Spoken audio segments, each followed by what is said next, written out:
யாத்ராகமம் 39ஆம் அதிகாரம் 32ஆம் வசனம். கர்த்தர் மோசேக்கு கற்பித்தபடியெல்லாம் இஸ்ரவேல் புத்திரர் செய்தார்கள்.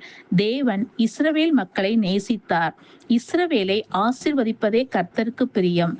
இஸ்ரவேலர் வேதனைப்படும் போது அவர்களை மீட்டார்.